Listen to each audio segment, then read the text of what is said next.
Hey guys, Palsteron here, and today let's talk about ball lightning totems. So we're currently trying out League starters over on twitch.tv/Palsteron, and this was kind of the second installment. And this time around, I wanted to go a little bit of a different route. Now, spell totems used to be a big part of the League starting scene back up to like 3.15. In 3.16, Soul Mantle got nerfed, so that was a big hit to that whole archetype. But recently I saw Tatiantel play spell totems in Gauntlet, and I was kind of like enticed to maybe pick it up again. I watched some of his videos. I watched a little bit of other people, what they were doing at this point. Because honestly, I haven't played this archetype ever since Forbidden Right Totems, which was obviously insane and got nerfed to the ground. But yeah, it made me want to do this build. And what was so great about Ball Lightning is it just kind of has so much synergy with the whole mana archetype. Now, this is not the mana archetype where you get to like 10,000 mana, but you do kind of get around 5,000 just so you have a good defensive layer and you can get Arcane Cloak going. And for this build, since it's Leaguestart testing, we kind of wanted to do everything up to like Feared on a budget that would be around about 6 to 10 Divines. That's usually where I draw the line, kind of like 10 Divines for Feared is like the very, very tippity top. In this case, we only need around about 6, which is very similar to the Toxic Rain Ballista that we tested out. And I mean comfortable Feared, right? I don't mean like 6 portals and just get there, but actually a very, very comfy experience. Maybe Deathless if you can. In this case, I'm pretty sure it was Deathless. So that's really nice. And Ball Lightning with all the AoE that we got, I think in total we got 150% AoE. Did a ton of heavy lifting. We're also going to talk about some alternatives like Spark. But yeah, let's get into the video. All right, so this is the build, level 93 right now. This is how we completed basically all the invitations in the game. Basically everything that you would need in order to unlock all your watchstones and all your favorite slots. That's kind of what we're shooting at for League starter. That is, in my opinion, the very minimum that it has to be able to do on a shoestring budget, I would say. Also, just in case you're looking at these items, you're like, that's not even 6 Divines. I could probably get all of this for 2 Divines right now. While that's true, we're usually looking at what stuff would be worth at Leaguestart. Prices right now don't mean anything to us, right? We actually want to be able to replicate it at Leaguestart. And yeah, if you're asking why I'm Leaguestart testing before patch notes are, the thing is there's only 8 days after patch notes. And the way I like to test builds is actually go from level 1 to 90 something. I don't just want to take my level 99 Ranger and just respec everything and then do like 2 maps and the boss. And I'm like, this is a League starter. I actually want to do it from 0 to hero, and that requires some time. So the way I do it is I test them beforehand, and then once the patch notes are out, we know what's going on, we can see what the changes are, and we can apply it to the build. Now, before we get into the build itself, I need to give really short history lessons of spell totems and what kind of used to happen, because especially if you're a newer player, you don't really know what's going on here. Why are they so beloved by a lot of people? Well, it used to be kind of a League starter staple, and I'm saying that of all spell totems basically, because spell totems were at a point where they were strong enough that you could slap most skills on them, just have fun with them, and still complete basically the game. Now, obviously, depending on what spells you put on, they could go from S tier to like C tier, but still, they were pretty good in different flavors. 3.15 came around, the one big league that changed a lot, and there comes Forbidden Right, which was not balanced around Totem. If you don't know, Forbidden Right basically takes an amount of your HP and then deals that as extra chaos damage whenever you sacrifice that HP. And when it's put on your totems, totem HP is actually the important factor here. And totems used to have like 10,000 plus HP. So what you had was arguably the craziest League starter of all time, talking like around about 100 million damage on like a 10 Divine budget. It was completely ridiculous. People were doing like 1 Link Saruses on day 1. It was just absolutely amazing. And then there comes the nerf hammer in 3.16. Now, Forbidden Right kind of didn't get a nerf directly, but totems did. Terms of HP. So instead of having a lot of HP, they had less HP, but they took less damage. So it was kind of like the same, but Forbidden Right would do 80% less damage on totems roundabout, which is insane. But the big nerf that I, to this day, do not understand was Soul Mantle also got nerfed. It got its +1 maximum totem removed. So for some reason, because of this one skill that was completely broken with totems, we now have a neutered version of Soul Mantle. However, Soul Mantle is pretty damn strong, and we're going to talk about that. But that was a big reason why spell totems fell out of favor back then. But then there came some positive changes, actually. Number one of which was the Kikazaru buff. And I'd actually think it got buffed twice. One time, the reduced effect of curses got increased. And the second time, you got the regenerate 3 life per second per level instead of 1. That was a pretty huge deal. 3 life per level at level 93... that gives you more flat region than a level 21 vitality. So while back in the day, you used to have to use 2 Kikazarus to negate Soul Mantle's downside, and it didn't have really good stats at all. Now it's actually a formidable ring, and you only have to use one. Also, if you don't know real quickly, the way Soul Mantle basically works is whenever you summon a totem, you get these curses right here. So you see them right here. You can stack up to 9 of them. And that is basically the downside of you getting a pseudo 7 link, because gem supported by level 20 spell totem. However, that is not the biggest payoff. The biggest payoff is actually self-flagellation. Now, if you don't know this jewel, which I have right here, 18% increased damage per curse on you. This goes up to 20%. So if you have a 20% one and you have 9 curses on yourself, that is a whopping 180% increased damage. On top of that, you're also now curse immune, because curses don't do anything to you. That also goes from map mods or enemies, right? So that is pretty damn huge. Overall, it is still, I would say, a staple, because it's just too much damage for too little investment, especially after Hierophant got buffed. The second buff was basically the Asylum cluster, which is on the passive tree. Whenever the passive tree got reworked, there's this thing right here. Now, Chaos Rays was always a kind of a big thing for the left side of the tree. It's pretty hard to kind of work against it. Usually, a lot of it is dots, obviously, so you can get some regen. But Chaos Rise is still a very premium stat on the passive tree. And this also gave you reduced effect of curses. And, well, turns out these in total give 30% reduced effect of curses, which lines up perfectly with Kikazaru for 100%. And in case you're wondering, you don't want to be curse immune. You want the effect to be reduced to 0, because then you can still get the curses and get the increased damage from self-flagellation.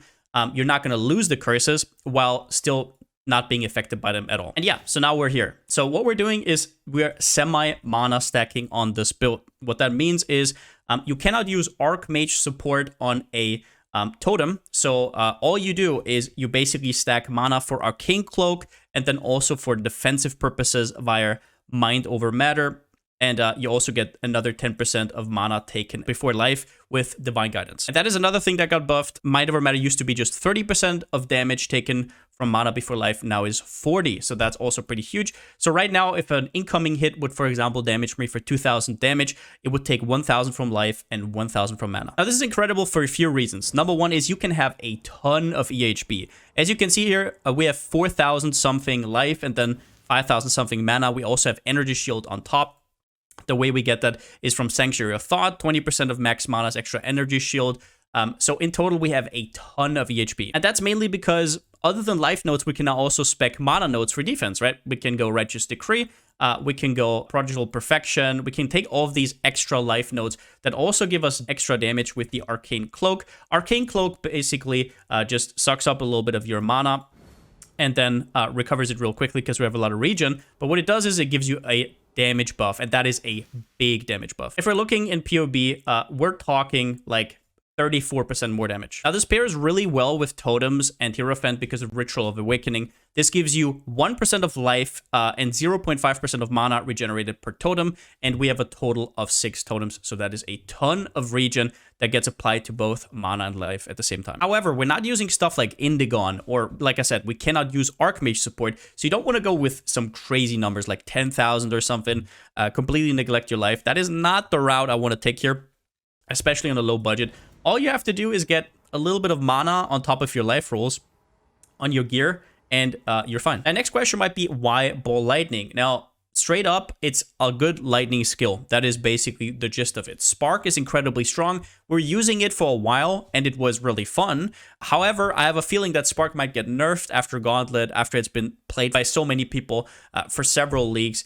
I think it's kind of on the chopping block sometime soon, so I didn't want to test something that might just get nerfed. We played Spark Totem for a while, but then once you have Uberlab and you get Sanctuary of Thought for the up to 100% increased area of effect, Ball Lightning just pops off really big. In order to understand why AoE is so important, we have to quickly talk about Ball Lightning, just in case you've never played the skill before or you know how its damage works. So first things first, I have 2 projectiles here. I have an extra one from basically the helmet.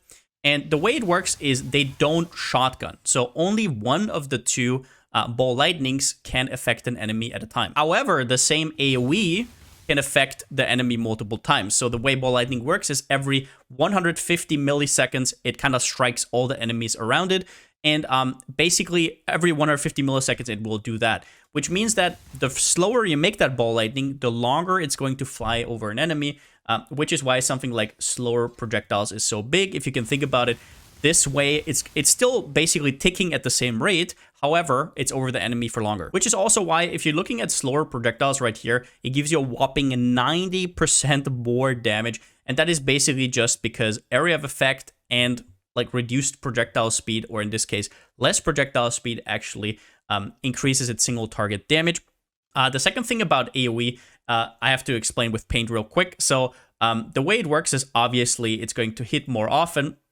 However, there is another factor here. So the ball lightning goes over the enemy. This is the enemy. And while it does so, the more AoE it has, right? So obviously if it's this big, it's going to get more hits in while it's over the enemy. However, another important thing is how you place your totems. And you might have seen this because there's this weird thing. If you go to PoE and you type in projectile travel distance 1, you will see that your damage goes down by like more than half on ball lightning. And you're like, what the hell is happening here, right? So the thing that's happening is, so if you are like somebody who just puts their totems on top of enemies, you will lose a lot of damage. Let's say we have a second circle here. Let's say you put your totems directly on top of the enemy, right? Let's say you put this totem right here. It will cast the ball lightning a little bit in front of it, right? That's just how it works. So now you have a ball lightning that is going over the enemy like this. And it starts here, right? Because you just cast the totem here. It's not going to start over there. So it wanders over the enemy and it only has this amount of time to fly over, right? Whereas if you place the totem back here, it would have the whole travel time to travel through the enemy and get way more small hits off. And that's why it's super important that you place your totem, for example, here if the enemy is here and not on top of the enemy. Otherwise, you will more than half your damage. And the same is obviously also true for self-cast. Now, when it comes to Hierophant, it is basically just a absolute no-brainer nowadays.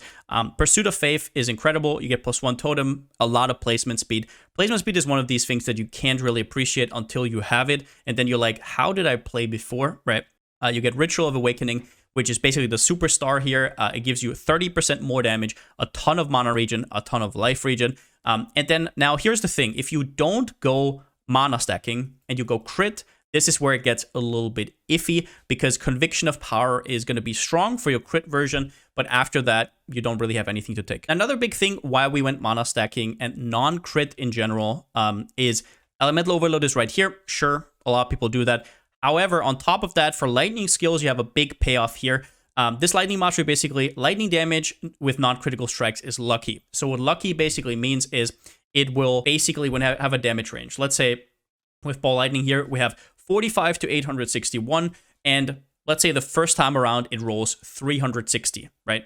But then if it's lucky, it rolls again and takes the higher amount. So for example, if it hits 600 on the second one, now you just almost doubled your damage. And on average, that is a ton of damage. If we look at PoE here, that would give us almost 20% more damage just from this one mastery. So what I'm trying to say here is there is a ton of payoff for not going crit. Another big thing about this build, why we're not going crit, is defenses are pretty damn hard to get into a spell totem build. If you're watching Tatiantel, you probably have really good defensive layers. He plays Hardcore Soul Self-Found, so he gets like spell suppression, he gets spell block, all of these things. But for a normal totem build that doesn't go mana stacker, you have basically nothing to scale with. Now you might say just get block, right? But that is so many points that you don't even realize. Then you have to go Grace Determination. You're going to have nothing for extra damage. You're not even going to have space for Wrath. Your totems, so you don't really get Leech. So going mana stacking, that helps a ton, getting a ton more HP. And if you had to get crit mods, that would just be not the best ever. So if we talk about defenses here,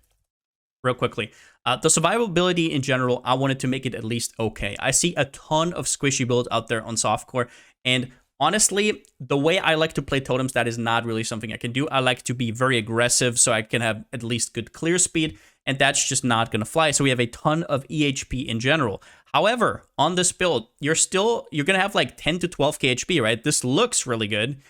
However, you're not going to have really space for any armor or spell suppression, which is obviously huge. Your evasion is very low. All we really have is a Jade Flask and maybe 1 or 2 extra gear things. Now we have low block. We do have a shield, but we're not really scaling it any further because you really can't. Otherwise, your damage gets kind of mediocre. So in total, I would describe survivability as okay. You can obviously go crazy, right? You can go here, get spell suppression, also get a little bit more evasion, get mage bane, stuff like that. Maybe even pick up more HP. Maybe pick up determination and don't go mana stacker. I don't know what you're going to do. But in general, this build is not well set up for a very tanky version. What I will say, two things this build has. The one is really obvious, right? Great regen and recovery. Your damage goes both to your life and your mana, so both your life and mana regen are always ticking, right? And you have a ton of it, right? Like we're talking thousands of regen per second because of being Hierophant. However, another thing that I was very, very positively surprised by is the great survivability against dots. Think about this. You're playing a champion, right? And you feel super tanky against everything. You have like 4.5k life, but your defensive layers are insane. Like nothing is going to kill you, right? Nothing. And then you have this dot that all of a sudden just gets you down, right? And you're like, oh, right? Sure, you can have good regen, but the thing in this build is all these defensive layers that usually don't affect dots, you have so much raw HP on this build that it's just not really going to matter. On top of your high regen, you have a dot cap pool that is just incredible. So dots will basically never kill you. Yeah, with that out of the way, Person of Faith, +1 totem, huge placement speed. Ritual of Awakening kind of makes the build. You get more damage, you get all that regen. And then the mana nodes right here. Divine Guidance gives you Transfiguration of Mind. So 30% of the increased maximum mana that you get is also applied to increased damage. So for example, if I take this node right here, 22% increased maximum mana, not only does it give me defenses, 22 times 0.3, it also gives me 6.6% increased damage, and this kind of adds up over time. I have round about, I think, 250-ish% increased damage, so that is quite a buff. And then the big payoff here is Sanctuary of Thought. Now, totems are really, really expensive. We're talking almost 200 mana per totem. So the 50% less mana cost seems nice. Doesn't really do much. We have so much mana at this point, it doesn't matter. It does give you increased mana reservation, which we're not really making use of all that much. The big payoff here are twofold. The 20% of max mana as energy shield. This gives us roundabout straight up 2000 ES, which is huge. And then also increased area of effect per 50 unreserved maximum mana. So if you have 5000 mana, you get 100% increased AoE. Now I'll show you the build real quickly with a Minotaur map right here. So I can kind of show you the mapping and the single target and how the build functions. So the way it works is while mapping, you're basically just going to place down your totems. You can place 2 at a time because of multiple totem support. Also, I should put the cosmetic on. That is quite pretty right here. And the thing about this is it's just really damn cozy. You shield charge around, you place your totems, and so forth. Stuff is often also going to die behind you. Against single targets, you have a few things that you push. Also, you have Arcane Cloak on your left click, so it's always basically up on cooldown. This gives you a ton of defenses because it basically soaks up damage. It's sort of like a molten shell that also gives you a ton of damage. That's how you can think about it.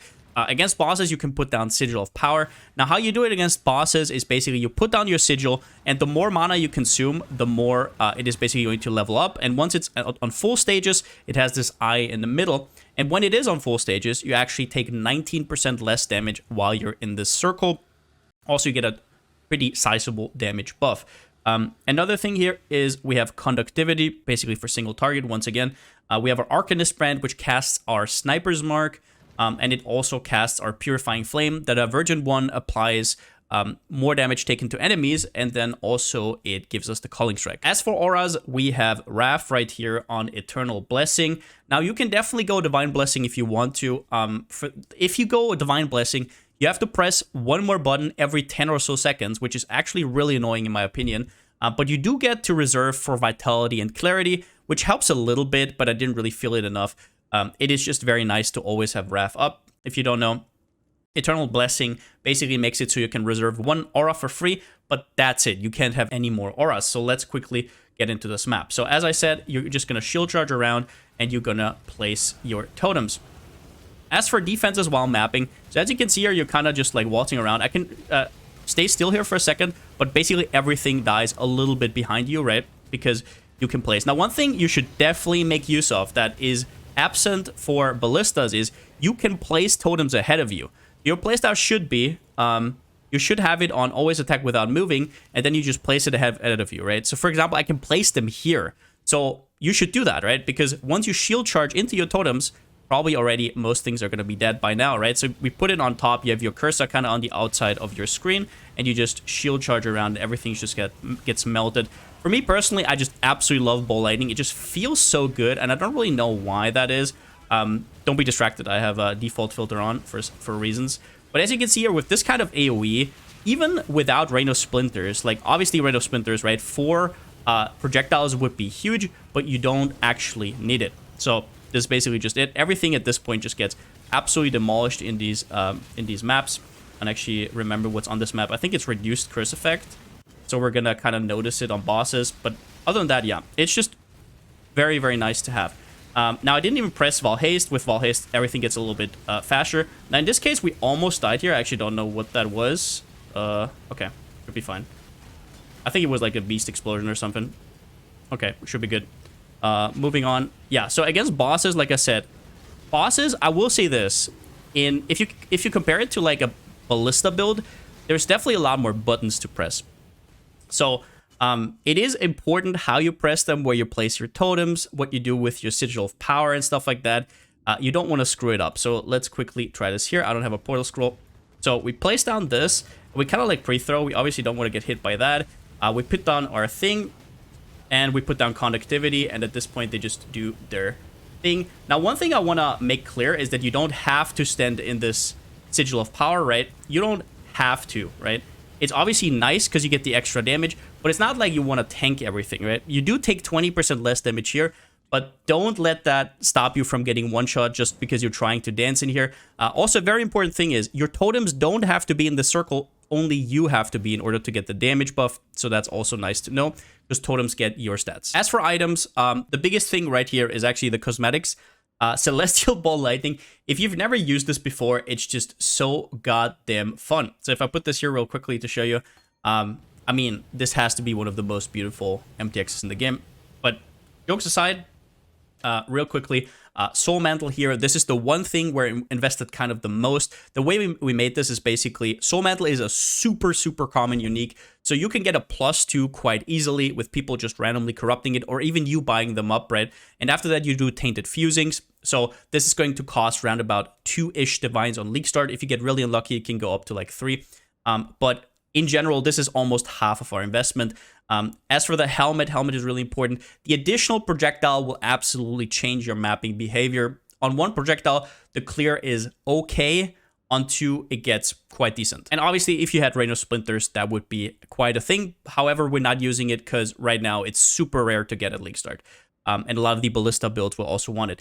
The way we made the shield is basically just we Awaken Orb together, +2 minimum Frenzy charges, and +1 number of summoned totems. Frenzy charges are not just nice for the extra damage and cast speed, it's also nice for a little bit of extra shield charge attack speed.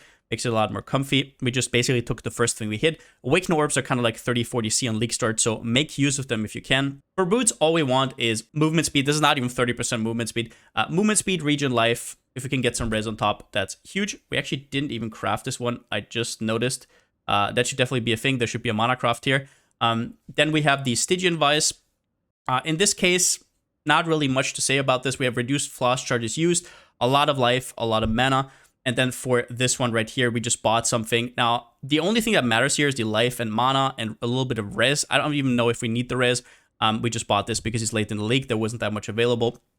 On the gloves, very important, the lightning exposure on hit. If you don't have that, you definitely want to use Wave of Conviction. Extinguish, as always, is awesome because it makes it so enemies cannot apply elemental ailments to you. Otherwise, same spiel as always, life, mana, resistances. This is the trash one that we're using that we killed Feared with. I didn't really find anything, so we just threw a few essences on, and this is where we stopped, and it was like, okay, this is going to be just all right. As for rings, you need to have a Kikazaru, and it's important that you have the quality for caster, because originally it's just 60% reduced effect of curses. However, with the catalyst, it goes up to 72. You only need 70. The other 30% come from this cluster right here with Asylum. Otherwise, if you don't have these, all these negative curses will absolutely eat your life. And once again, you don't want to be immune, because then you don't get the upside from the Self-Flagellation Jewel right here. Second ring, if you can get some cast speed, maybe some mana regen, that's huge. Chaos Res also pretty big. Amulet, we could have gone for +1 lightning, but I'm gonna be honest, it's gonna be hard to get a +1 lightning and like life and mana and a little bit of res and on the Jade Amulet, which we also needed. So we just settled without +1 and just went like this. As for flasks, these are a little bit more interesting, I guess.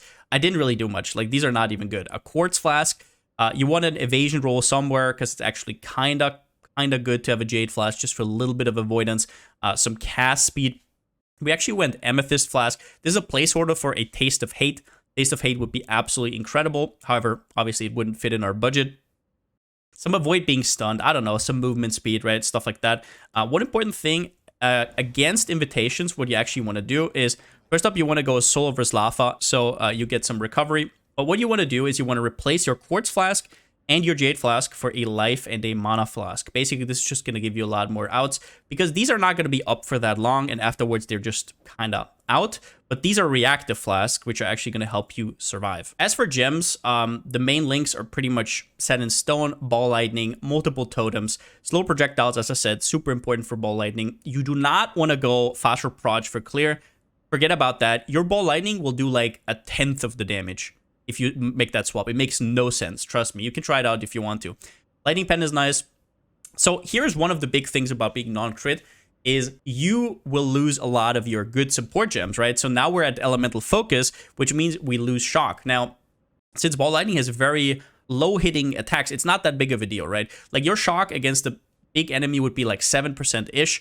So the next best support gem would be like Cruelty. So in total, Elemental Focus usually wins out. But you can definitely look at that if it's not true for you. And then faster casting. That's basically, that is literally what we're doing. So that's a big downside of being non-crit. Here we have increased duration with Sigil of Power, Arcane Cloak. These are both in Arcane Surge, so that when you activate Arcane Cloak, you're going to spend a lot of mana, so you can have a fully leveled Arcane Surge, which is quite a big damage boost. Then we have Conductivity, basically, like I said, against single target. A cast with image taken Vortex setup.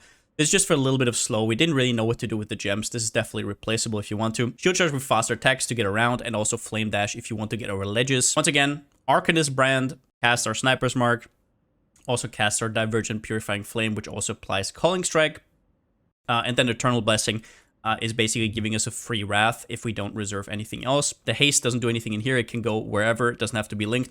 This is only for Val Haste. We don't use Haste. But the Wrath is in here. And the increased durations, I left in the increased duration because of Val Haste. Let's go into Passive Tree right here. So Passive Tree is really cookie cutter. You want to pick up all the life, all the mana you can get, and also all the AoE you can get. As I said, AoE is big. The only two AoE nodes you don't need is Blast Radius right here. So one big thing you have to know about Ball Lightning is it actually doesn't scale with area damage. It seems like it would, but it doesn't for some reason. So forget about area damage. We're only taking this for the increased area of effect. Now, the biggest note here probably is Dynamo. So Dynamo gives you your guard skills increased duration, which is huge. And you also get cooldown recovery rate for your guard skills right here. And you have the Mastery that basically recovers 10% of mana immediately when you use a guard skill. So whenever this is going to soak up some of your mana, you get up immediately. As you can see here, there's like this kind of period where it regens a little bit more. That is because of this Mastery. Recoup, always great. We have the life nodes. Other than that, is there anything special about this? You don't really need to reduce your mana cost. Don't get me wrong. You don't need like Tireless. Mana cost doesn't mean anything. If you can see here, I can spam forever and you're not even going to see that mana is missing, right? So just think about it as extra EHP. And you need to reach 5,000 mana to actually get the most out of the Ascendancy right here.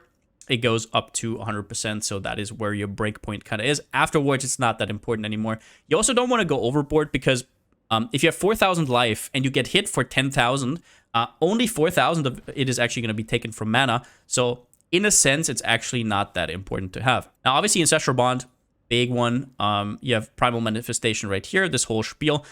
We did not opt to go for the Taunt because the way the Taunt works is you actually want to put the totems on top of the enemy, which for Ball Lightning doesn't work because then you do less damage, right? So you want Shrieking Bolts instead. Shrieking Bolt is huge, taunt enemies on projectile hit. It's also way, way more consistent than the Mastery. Otherwise, we just have a really, really shitty Cluster Jewel right here with Scintillating Idea, which is the best notable you can get. Obviously, you would want a 3 notable one. And then another thing that we invested, I think, like 40-50 chaos into is actually rolling this jewel. We rolled this ourselves.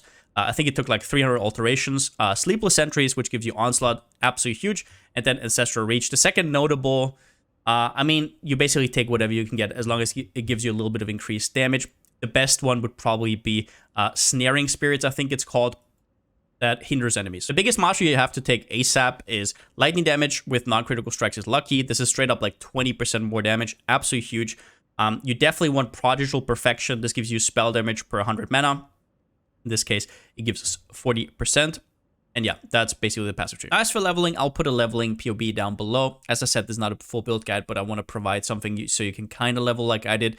We started out with Spark. So Spark is incredibly strong. If Spark gets nerfed, I don't know, maybe Holy Flame Totem, the good old combo with like Flame Wall, maybe Cremation, Armageddon Brand. I have no idea, right? But right now, Spark is the best to do. From the get-go, it's really, really strong. Up to, I would say, level 30 something, right? Whenever you get up to Ancestral Bond, at that point you can kind of reconsider going to something else. Now, we tried Ball Lightning Totems early. They were like, not that great. You don't want to go Ball Lightning Totems until you have all the AoE nodes, just to be clear. You do not want to do that. At that point, it gets a little bit better. You have slower projectiles in.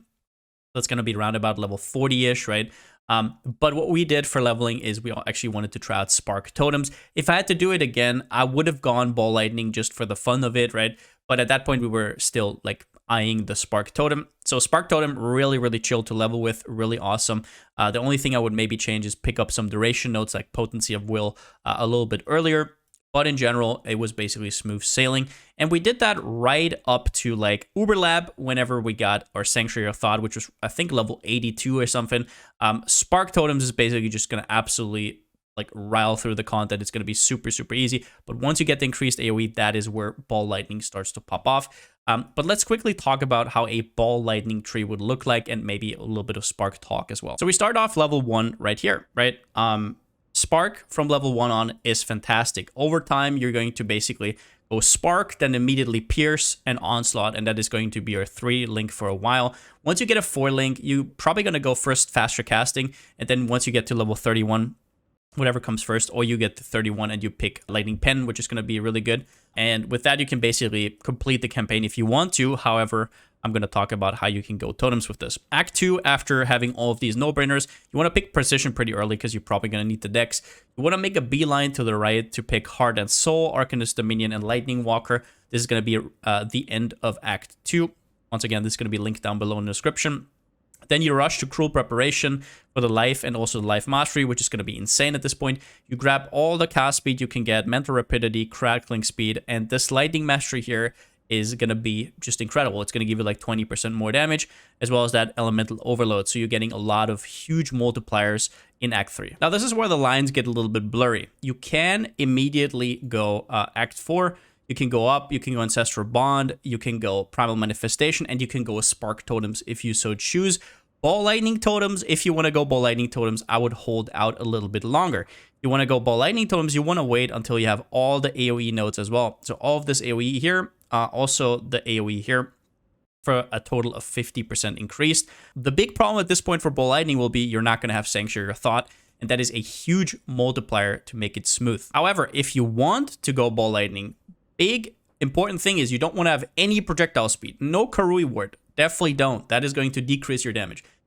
What you want to have is less projectile speed. So you want to have slower projectiles, right? These are probably going to be your links. Ball Lightning, Spell Totem, Slower Proj, and multiple Totems. At that point, you can have 2 Totems. So going from 2 to 4 will double your damage, but then you also get the 40% less damage. It's still incredibly good because it also will give you a lot more regen at this point. At this point, you're going to have Ritual of Awakening.